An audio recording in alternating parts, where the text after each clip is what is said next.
Hi, nice to be with you again. Hello, this is another English lesson. 今天是第37课第1讲。在这一讲里面，我们要学习第37课课文 The Last Lesson 最后一课。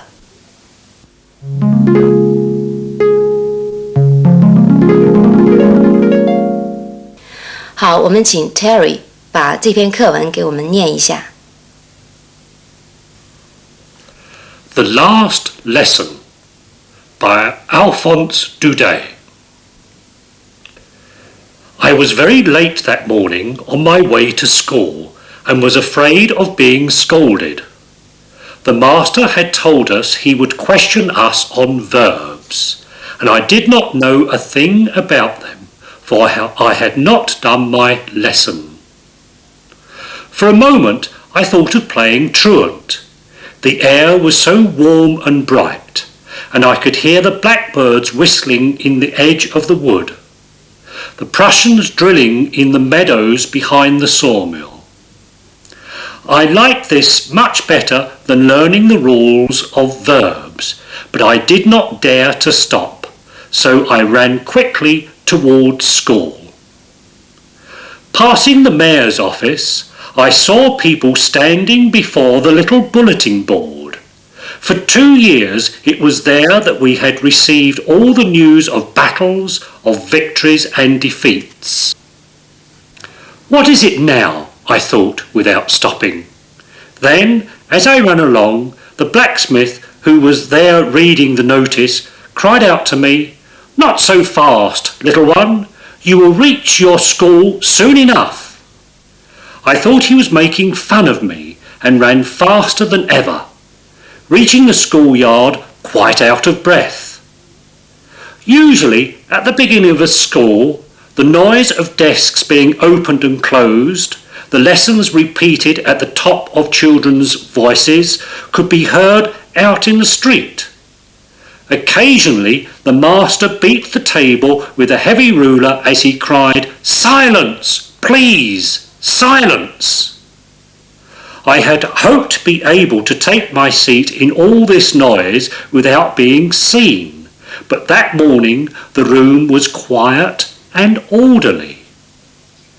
Through the open window I saw my schoolmates already in their places. The master was walking up and down the room with an iron ruler under his arm and a book in his hand. As I entered he looked at me kindly and said, without scolding, "Go quickly to your place, little Franz. We were going to begin without you. You should have been here 5 minutes ago." I climbed over my bench and sat down at once at my desk. Just then I noticed, for the first time, that our master wore his fine green coat and his black silk embroidered cap. But what surprised me most was to see some of the village people seated on the benches at the end of the room. One of them was holding an old spelling book on his knee, and they all looked sadly at the master. While I was wondering at this, our schoolmaster took his place. "Children," he said, "this is the last time that I shall give you a lesson. An order has come from Berlin that no language but German may be taught in the schools of Alsace and Lorraine. A new master will come tomorrow who will teach you German. Today is your last lesson in French. I beg you to pay attention." These words frightened me. This was what they had posted on the bulletin board then. This was what the blacksmith was reading. 好，下面我们就课文提出一些问题，请大家用英文回答。Question 1. Where is the story set in? Where is the story set in? The story is set in the 19th century France. France was at war with the Prussians in 1870. Consequently, France was defeated and lost two provinces, Alsace and Lorraine, to the Prussians. Question 2. Who was Little Franz? How old do you think he was? Who was Little Franz? How old do you think he was?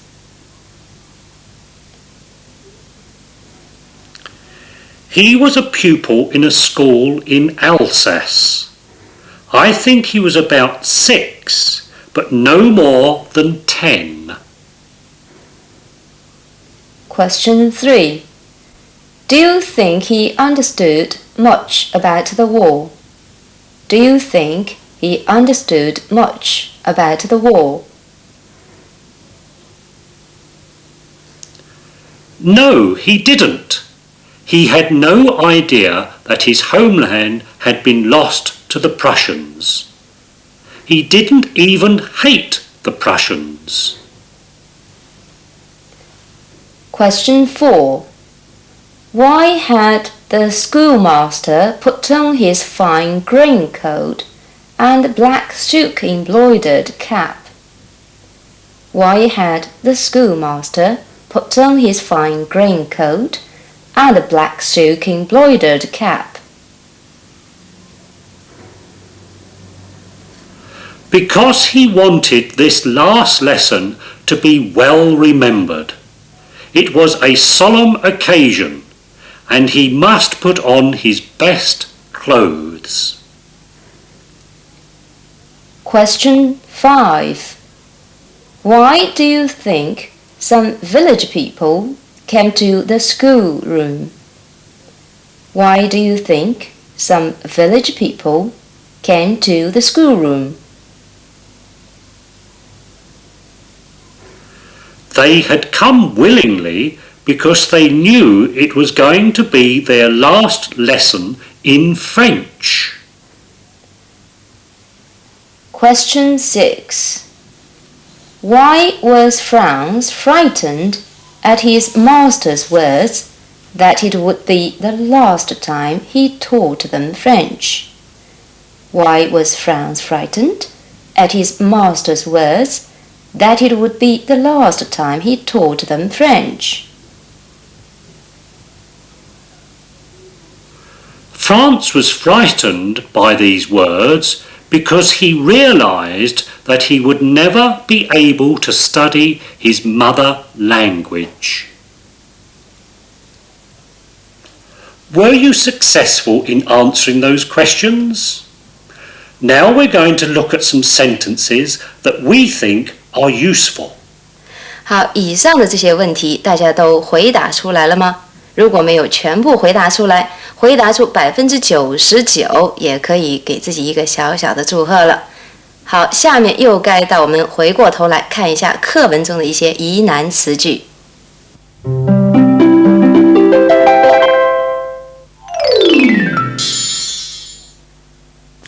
好，下面我们先来看一下第2段中的一句话。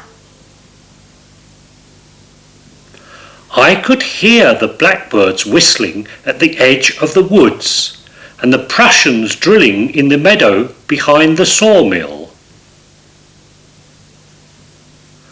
I could hear the blackbirds whistling at the edge of the woods, and the Prussians drilling in the meadow behind the sawmill.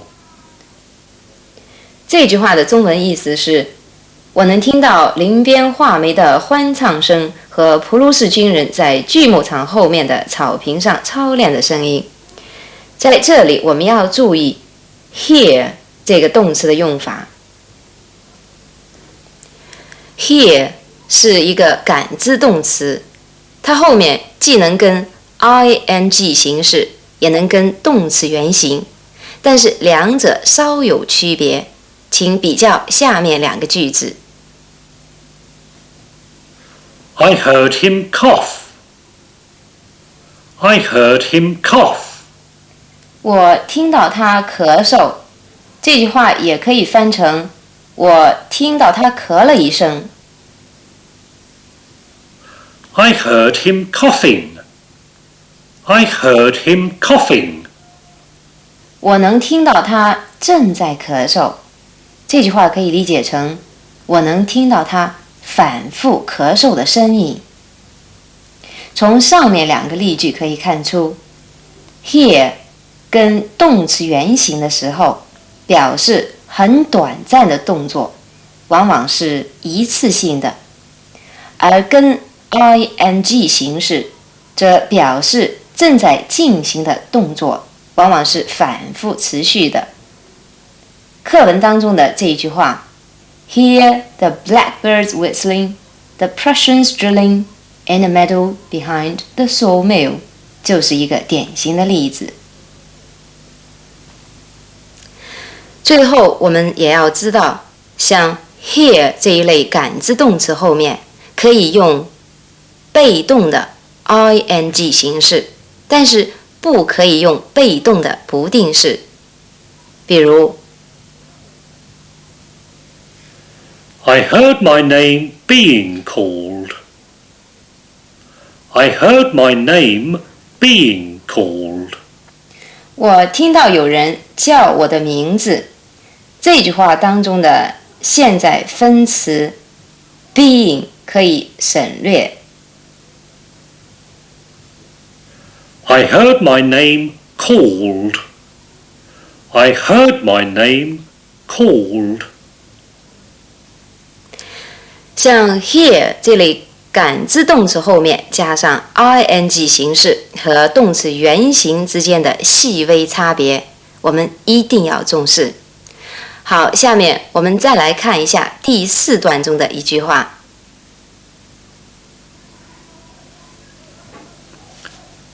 For 2 years it was there that we had received all the news of battles, of victories and defeats. For 2 years it was there that we had received all the news of battles, of victories and defeats. 这句话的中文意思是，2年以来，我们就是在这里得到所有关于战争的消息，关于胜利和失败的消息。It is that 是一个强调句型，以前我们碰到过这种句型，强调的部分往往是主语、宾语或者状语。强调状语和疑问代词的时候，一般要用 that。好，下面我们来多看几个例子。It is the reform that has brought prosperity to the Chinese people. It is the reform that has brought prosperity to the Chinese people. 是改革给中国人民带来了繁荣。这里强调的是主语 the reform. It was Jack who phoned Mary last night. It was Jack who phoned Mary last night. 昨晚是杰克给玛丽打电话的。这句里面也是强调主语 Jack. It was the blue pen that I wanted, not the red one. It was the blue pen that I wanted, not the red one. 我要的是蓝钢笔，而不是红钢笔。这句里边强调的是宾语 the blue pen. It is from the sun that we get heat and light. It is from the sun that we get heat and light. 我们是从太阳那里得到热和光的。这句里边强调的是状语 from the sun.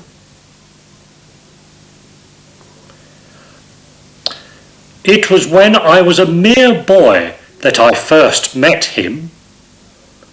It was when I was a mere boy that I first met him. 第一次见到他时，我才是个小孩子。在这一句里边强调的是时间状语 When I was a mere boy.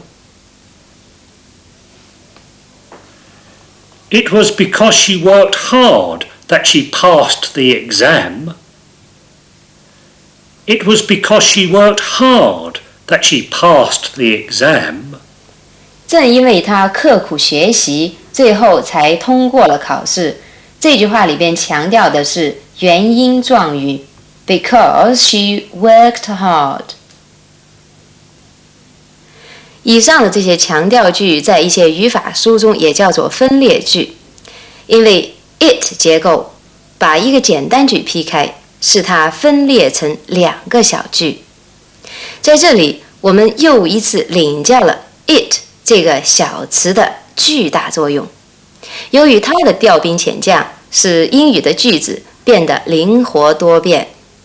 好，下面我们再来看一下第6段中的一句话。You will reach your school soon enough. You will reach your school soon enough. 这句话的中文意思是你会很快赶到学校的。Enough 是副词，表示很、十分的意思，和 very 含义相同，只不过 enough 用法比较特殊，它往往放在所修饰的形容词或者副词后面。好，我们来看下面这几个例句。You know well enough what I mean. You know well enough what I mean. 你很明白我的意思。He is ready enough to accept the offer. He is ready enough to accept the offer. 他十分愿意接受那个提议。I arrived at the station early enough. I arrived at the station early enough. 我到达车站够早的。这句话的意思是我赶上火车了。Enough 的用法非常特殊，所以我们也一定要重视。好，接着我们再来看一下课文倒数第2段中的一句话。An order has come from Berlin that no language but German may be taught in the schools of Alsace and Lorraine. An order has come from Berlin that no language but German may be taught in the schools of Alsace and Lorraine. 这句话的中文意思是柏林已下令阿尔萨斯和洛林的学校只让教德语。这句里边的 that 从句引出同位语从句，也就是说它补充说明前面 order 的内容。好，下面我们来看一些类似的句子。I had the impression that he would become an entrepreneur. I had the impression that he would become an entrepreneur. 我过去有过印象，他将会成为一名企业家。这句当中的连词 that 引出同位语从句，说明 impression 内容。I have a feeling he may get divorced. I have a feeling he may get divorced. 我有一种他会离婚的感觉。这句里边的 feeling 后边省略了 that， 造成了难点，所以我们一定要特别注意。His prediction that there would be an earthquake frightened us all. His prediction that there would be an earthquake frightened us all. 他预言会发生地震，把把我们都吓坏了。这里的 that 从句说明前面寓言的内容。I have no idea what you mean. I have no idea what you mean. 我不知道你什么意思。在这句里边是疑问词引导一个从句，不再用连词 that。 News came from the front that our Red Army had defeated the enemy. News came from the front that our Red Army had defeated the enemy. 从前线传来消息，我们的红军打败了敌人。在这句里边 that clause 说明 news 的内容。That's all for today's lesson. Did you enjoy it? Do you still remember little Franz, the schoolboy? 好了，今天这一讲就学到这儿。The last lesson， 也就是今天我们学的这篇课文，是一篇名著，希望大家多花点功夫学习。That's all for today. Thank you for watching. Goodbye. Goodbye.